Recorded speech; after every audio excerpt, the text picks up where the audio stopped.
কেমন আছেন আপনারা? প্রিয় ভাই বোনেরা, আজকে আমরা এখানে সকলে একত্রিত হয়েছি আর দুদিন পরে ইনশাআল্লাহ বাংলাদেশের বহুল প্রত্যাশিত সেই নিরপেক্ষ নির্বাচনটি অনুষ্ঠিত হতে যাচ্ছে। যে নির্বাচনের জন্য বাংলাদেশের মানুষ, বহু মানুষ গত 16 বছরে গুম খুন হত্যার শিকার হয়েছে, খুনের শিকার হয়েছে। জুলাই আন্দোলনে আমরা দেখেছি কত মানুষকে হত্যা করা হয়েছে, কত মানুষ বন্ধুত্ব বরণ করেছে। আমরা এই মানুষগুলোর বলিদানের বিনিময়ে যে আমরা গণতান্ত্রিক অধিকার ফিরে পেয়েছি, সেই গণতান্ত্রিক অধিকার আমরা প্রয়োগ করতে যাচ্ছি ইনশাআল্লাহ আগামী 12 তারিখে। প্রিয় ভাই বোনেরা, আমি আজকে আপনাদের সামনে হাজির হয়েছি এই এলাকায় ধানের শীষের প্রার্থী হিসাবে। আজকে এই এলাকায় আমার বেড়ে ওঠা, বাংলাদেশের স্বাধীনতা যুদ্ধের পর থেকে 1972 সালে আমি এই এলাকাতেই বড় হয়েছি। আমার ভাই এই এলাকাতেই বড় হয়েছিল। আমাদের পরিবার, আমাদের সন্তানরা এই এলাকাতেই জন্মগ্রহণ করেছে।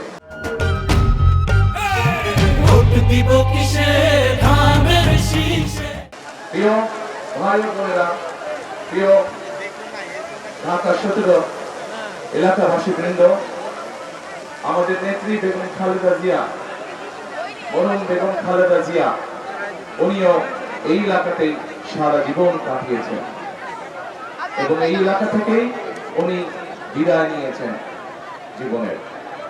আজকে এই এলাকার সাথে স্বাভাবিকভাবে আমার এবং আমার পরিবারের একটি সম্পর্ক গড়ে উঠেছে, একটি মানসিক সম্পর্ক গড়ে উঠেছে, একটি আধ্যাত্মিক সম্পর্ক গড়ে উঠেছে এই এলাকার সাথে, এই এলাকার মানুষের সাথে।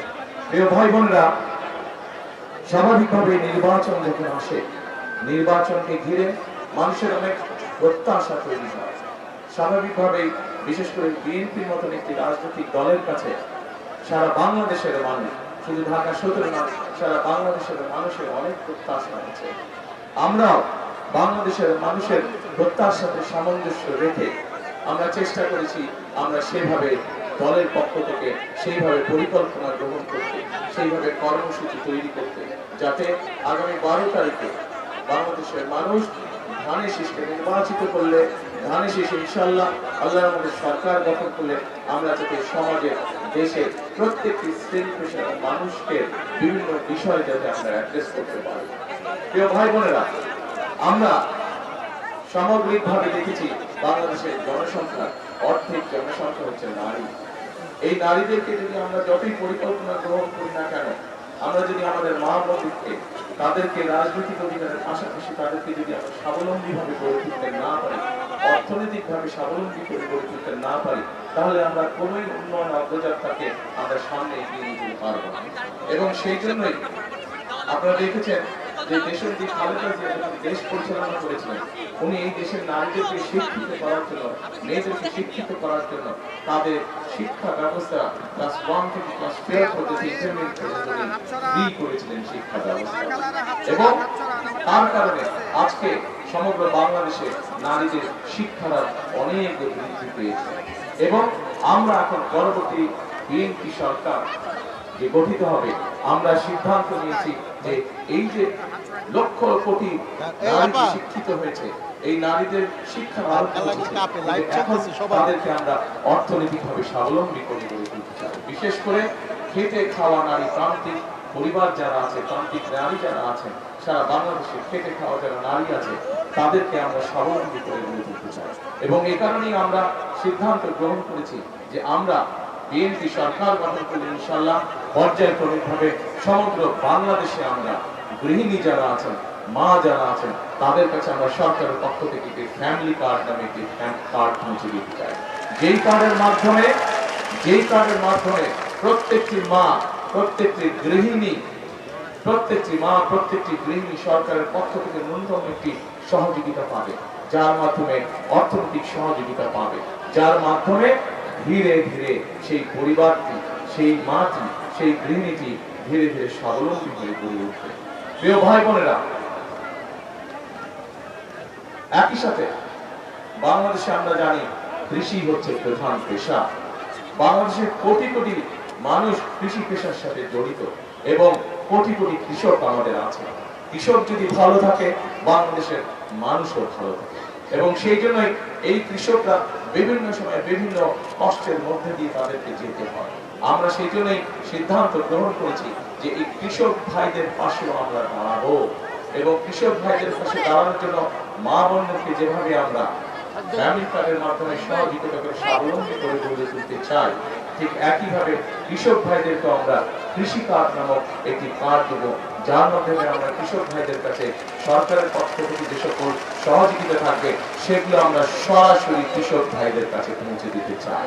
এবং এভাবে পর্যায়ক্রমিকভাবে বাংলাদেশের প্রান্তিক ও ক্ষুদ্র ও মাঝারি ও সকল ধরনের কৃষককে ধীরে ধীরে আমরা অর্থনৈতিকভাবে স্বাবলম্বী করে তুলতে চাই। প্রিয় ভাই বোনেরা, এই এলাকা সহ ঢাকা 17 এলাকা সহ সমগ্র বাংলাদেশে আরেকটি বড় সমস্যা আছে। আমাদের তরুণ যুবক যারা আছে, তরুণ যুব সমাজের সদস্য যারা আছে, ছেলে হোক মেয়ে হোক, তাদের কাছে অধিকাংশের কাছে শিক্ষার আলো আছে, কিন্তু সমস্যা হচ্ছে অন্য জায়গায়। শুধু শিক্ষিত হলেই হচ্ছে না, তাদের কর্মসংস্থানের অভাব রয়ে গেছে। আমাদের বহু তরুণ যুব সমাজের কোন সদস্য আজও বেকার রয়ে গিয়েছে।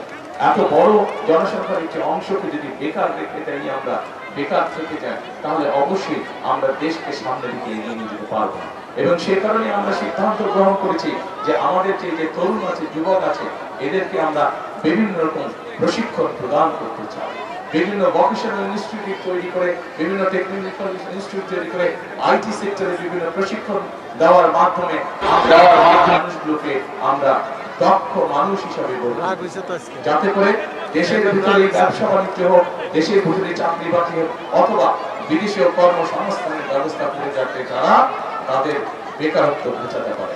এবং একই সাথে প্রিয় ভাই বোনেরা, আমরা সিদ্ধান্ত গ্রহণ করেছি, আমরা দেখেছি আমাদের যে সকল ভাইরা বিদেশে চাকরি করতে যায়, যাবার আগে তাদেরকে অনেকেই অনেক সময় অর্থের সংকটে পড়তে হয় এবং তখন তারা কি করে, স্বাভাবিকভাবে পৈতৃক জমি জমা যা থেকে বাধ্য হয়ে অনেকেই সেই জমি জমা বিক্রি করতে হয়। আমরা সিদ্ধান্ত গ্রহণ করছি ইনশাআল্লাহ বিএনপি সরকার গঠন করলে এখন থেকে যারা বিদেশে যাবে তাদেরকে আমরা ক্ষুদ্র ব্যাংক ঋণের ব্যবস্থা করে দেবো, যাতে সেই টাকা দিয়ে তারা বিদেশে যেতে পারে, পৈতৃক জমি জমা যেন তাদেরকে বিক্রি করতে না হয়। প্রিয় ভাই বোনেরা, প্রিয় ভাই বোনেরা, আমাদের দেশে একটি বিশাল সমস্যা রয়ে গেছে।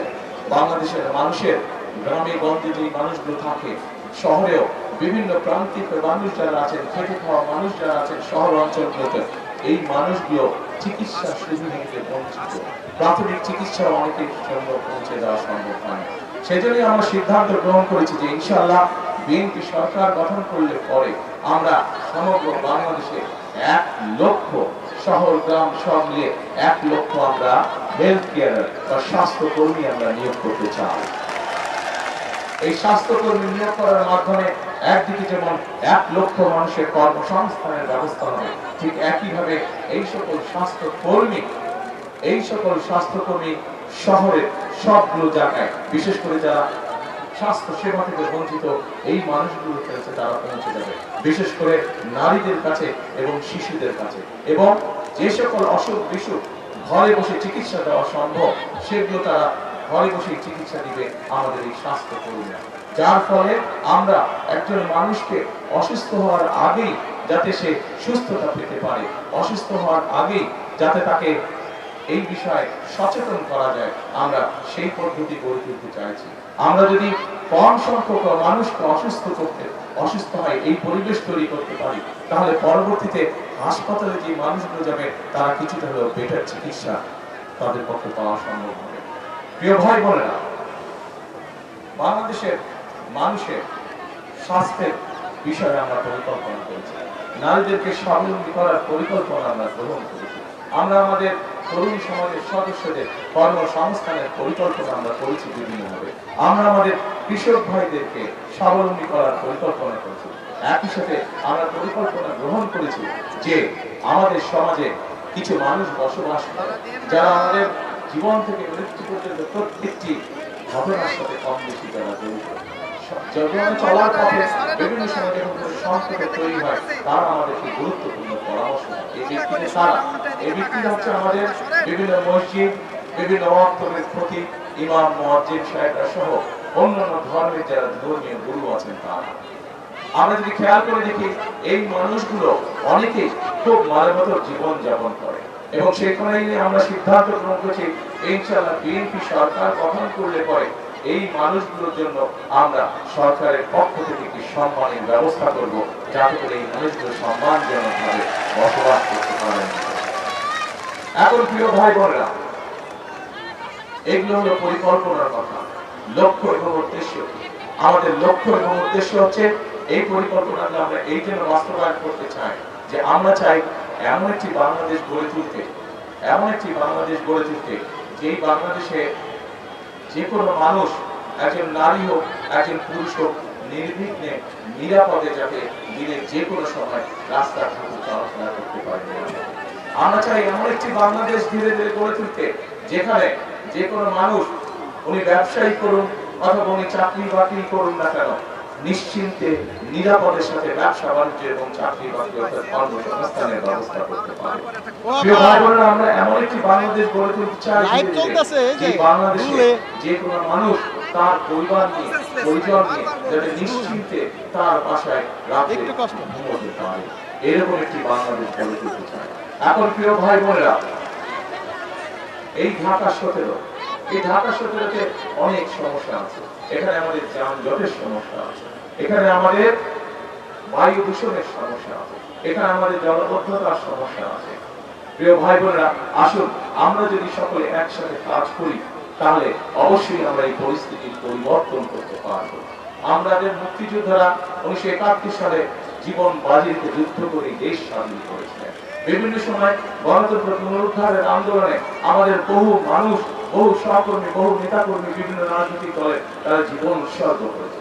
এমনকি 2024 সালের জুলাই আন্দোলনে আমরা দেখেছি 1500 মানুষকে হত্যা করা হয়েছে, হাজার হাজার মানুষকে পঙ্গুত্ব বরণ করা হয়েছে। এই যে মানুষগুলো তাদের জীবনকে উৎসর্গ করেছে, এই যে মানুষগুলো পঙ্গুত্ব বরণ করেছেন, নিশ্চয়ই তাদের একটি প্রত্যাশিত বাংলাদেশ ছিল, যে বাংলাদেশে মানুষ নিরাপদে থাকতে পারবে, যে বাংলাদেশের মানুষকে তার ধর্ম বর্ণ নিয়ে বিচার করা হবে না, বরং তার মেধা এবং তার যোগ্যতার বিচার করা হবে। প্রিয় ভাই বোনেরা, আমরা যদি সকল মিলে ঐক্যবদ্ধ থাকি, আমরা যদি সকল মিলে আজকে চেষ্টা করি, ইনশাআল্লাহ অবশ্যই আমরা সেরকম একটি প্রত্যাশিত বাংলাদেশ গড়ে তুলতে পারবো, সক্ষম হব। পৃথিবীর বহু দেশ আমাদের মতো এরকম সমস্যায় জর্জরিত ছিল, কিন্তু তারা সকল ঐক্যবদ্ধ থেকে দেশের জনগণ একসাথে কাজ করে দেশের অবস্থার পরিবর্তন করেছে। সেই সকল দেশ যদি করতে পারে তাহলে বাংলাদেশের মানুষ কেন করতে পারবে না? আমরা বাংলাদেশের মানুষই তো গণ অভ্যুত্থানের মাধ্যমে এই দেশ থেকে স্বৈরাচারকে বিদায় করেছে। বাংলাদেশের মানুষই তো 1971 সালে যুদ্ধ করে এই দেশকে স্বাধীন করেছে। তাহলে আমরা কেন দেশকে পুনর্গঠন করতে পারবো না?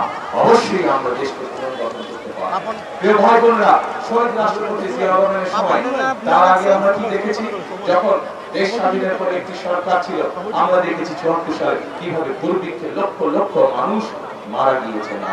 কিন্তু আমরা শহীদ রাষ্ট্রপতি জিয়া রহমানের সময় দেখেছি এই দেশে খাদ্য উৎপাদন দ্বিগুণ হতে, এবং আমরা দেখেছি শহীদ রাষ্ট্রপতি জিয়া রহমানের সময় এই দেশ থেকে খাদ্য রপ্তানি পর্যন্ত করতে। যে দেশে কয়েক বছরের দুর্ভিক্ষ হয়েছিল, সেই দেশের সঠিক নেতৃত্বের কারণে শহীদ রাষ্ট্রপতি জিয়া রহমানের সময় বিদেশে খাদ্য রপ্তানি। প্রিয় ভাই বোনেরা, 90 স্বৈরাচার যখন দেশকে ধ্বংস করে দিয়েছিল, পরবর্তীতে আমরা দেখেছি দেশের মানুষ যখন বিএনপিকে রাষ্ট্র কাঠামো মেরামতের সুযোগ দিয়েছে, আমরা দেখেছি খালেদা জিয়ার সময় বাংলাদেশ এমার্জিং টাইগারে পরিণত হয়েছিল, কিভাবে বাংলাদেশে হাজার হাজার শিল্প কারখানা গড়ে উঠেছিল। কাজেই প্রিয় ভাই বোনেরা, প্রিয় ঢাকা 17 এলাকাবাসী, আপনারা যদি ধানের শীষকে সমর্থন দেন, আপনারা যদি ধানের শীষকে জয়যুক্ত করেন, ইনশাআল্লাহ বিএনপির একমাত্র রেকর্ড আছে, এই মধ্যে যত রাজনৈতিক দল আছে সেই রাজনৈতিক দলগুলোতে বিএনপির একমাত্র রেকর্ড আছে, বিএনপির একমাত্র অভিজ্ঞতা আছে কিভাবে দেশকে সঠিকভাবে পরিচালিত করতে হয়। বিএনপি তার সেই অভিজ্ঞতাকে কাজে লাগিয়ে, বিএনপি তার সেই অভিজ্ঞতাকে কাজে লাগিয়ে ইনশাআল্লাহ বাংলাদেশের রাষ্ট্র পুনর্গঠনের কাজ ইনশাআল্লাহ সামনে দিবে, হাত দিবে, ইনশাআল্লাহ বিএনপি সরকার গঠন করবে। প্রিয় ভাই বোনেরা, আমাদের এখন মূল লক্ষ্য হচ্ছে আমরা স্বৈরাচারকে বিদায় করে এই দেশের মানুষ। এখন আমাদের সামনে কাজে হাত দিতে হবে। কি সেই কাজ? সেই কাজ হচ্ছে রাষ্ট্র পুনর্গঠনের কাজে হাত দিতে হবে। আমাদের সামনে অনেকগুলো চ্যালেঞ্জ আছে। 20 কোটি, প্রায় 20 কোটি মানুষের এই দেশ, এই দেশের যারা সন্তান আছে, তাদের যুবক আছে, তরুণ আছে, তাদের কর্মসংস্থানের ব্যবস্থা করতে হবে। এই দেশের সন্তান, ভবিষ্যৎ সন্তানদের জন্য আমাদেরকে সুন্দরভাবে শিক্ষা ব্যবস্থা গড়ে তুলতে হবে। এই দেশের এই যে শুধু ঢাকা সদর নয়, শুধুমাত্র ঢাকা মহানগরী নয়, সমগ্র বাংলাদেশে বিভিন্ন জায়গায় যানজট আছে, রাস্তাঘাট গত 15 বছর ধ্বংস হয়ে গিয়েছে। আমরা শুধু গত 15-16 বছরে দেখেছি মেগা প্রজেক্ট হয়েছে, এবং মেগা প্রজেক্টের মানে মেগা দুর্নীতি হয়েছে। সারা দেশ, আমি গত 1 মাসে সারা কম বেশি সারা দেশ ঘুরে বেরিয়েছি। আমি দেখেছি কিভাবে রাস্তাঘাট সব ধ্বংস হয়েছে, ভেঙে চুরে গিয়েছে। আমি দেখেছি মানুষের কাছ থেকে শুনেছি স্কুল কলেজগুলো ধ্বংস হয়ে গিয়েছে, ভেঙে চুরে গিয়েছে। হাসপাতালগুলোতে ঠিক মতন ওষুধ নেই, ঠিক মতন ডাক্তার নেই। কাজে প্রিয় ভাই বোনেরা, আমাদের সামনে বহু চ্যালেঞ্জ, আমাদের সামনে বহু কাজ, আমাদের সামনে বহু কাজ। এই রাষ্ট্রকে আমাদের পুনর্গঠন করতে হবে। এই এলাকার একজন মানুষ যাকে আপনারা সকলে এক বাক্যে চিনেন, এক নামে চিনেন, দেশনেত্রী খালেদা জিয়া। এই খালেদা জিয়ার উপরে আপনারা দেখেছেন, এই খালেদা জিয়ার উপরে আপনারা দেখেছেন, এই খালেদা জিয়া এই এলাকা থেকে 1991 সালে নির্বাচন করেছিলেন। উনিও আপনাদের একজন ছিলেন। এই খালেদা জিয়াকে আপনারা দেখেছেন কিভাবে অত্যাচার, জেল, জুলুম, নির্যাতন সহ্য করতে হয়েছে। কিন্তু খালেদা জিয়া এই দেশ ছেড়ে চলে যাননি। ওনার সন্তান হিসেবে আমি জানি, ওনার কাছে স্বৈরাচারের সময়, ওনার সন্তান হিসেবে আমি জানি ওনার কাছে স্বৈরাচারের সময় প্রস্তাব দেওয়া হয়েছিল যে উনি যদি দেশ ছেড়ে চলে যান তাহলে ওনাকে কোনো জেল জুলুম সহ্য করতে হবে না। কিন্তু খালেদা জিয়া পরিষ্কার বলে দিয়েছিলেন যে এই বাংলাদেশী হচ্ছে আমার প্রথম, এই বাংলাদেশী হচ্ছে আমার শেষ ঠিকানা, এই বাংলাদেশী মানুষ হচ্ছে আমার পরিবার। কাজে আমি আমার পরিবারকে ছেড়ে, আমার প্রথম এবং শেষ ঠিকানাকে ছেড়ে আমি কোথাও যাব না। প্রিয় ভাই বোনেরা, জীবনের শেষ দিন পর্যন্ত খালেদা জিয়া এই বাংলাদেশের মানুষের পাশে ছিলেন। মৃত্যু জেনেও উনি এই দেশ ছেড়ে চলে যাননি। মৃত্যু জেনেও উনি এই দেশের মানুষকে সাথে নিয়েছিলেন এবং এই দেশের মানুষের মাঝে উনি শেষ নিঃশ্বাস ত্যাগ করেছিলেন। প্রিয় ভাই বোনেরা, আজ যে খালেদা জিয়া বলেছেন বাংলাদেশী আমার প্রথম এবং শেষ ঠিকানা, প্রিয় ভাই বোনেরা, আমাদের সকলের, শুধু খালেদা জিয়া না, খালেদা জিয়ার সাথে আমাদের সকলের প্রথম এবং শেষ ঠিকানা কোনটি? বাংলাদেশ।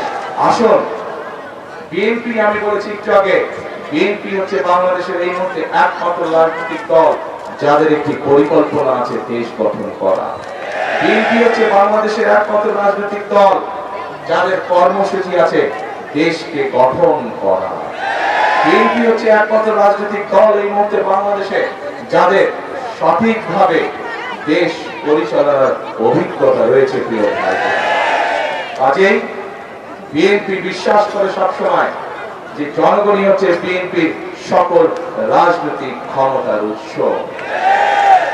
প্রিয় ভাই বোনেরা, বিএনপির সৃষ্টি থেকে আজ পর্যন্ত জনগণের সমর্থন প্রতিবার বিএনপির সাথে ছিল। বিএনপির সমর্থন, জনগণের সমর্থন ছিল বলেই বিএনপি সকল সময় জনগণকে রেখে চলে যায় না। জনগণের সুখ দুঃখ যে কোনো সময়, যে কোনো পরিস্থিতিতে বিএনপি সকল সময় জনগণের সাথে ছিল এবং জনগণ যতবার বিএনপিকে সুযোগ দিয়েছে বিএনপি চেষ্টা করেছে তার সর্বশক্তি দিয়ে এই দেশকে গড়ে তুলতে, এই দেশের মানুষের ভাগ্যের পরিবর্তন করতে। আসুন, আসুন, আজকে ঢাকা 17 প্রার্থী হিসাবে, ধানের শীষের প্রার্থী হিসাবে আমি আপনাদের সকলের কাছে আজকে ধানের শীষের পক্ষে ভোট চাইছি।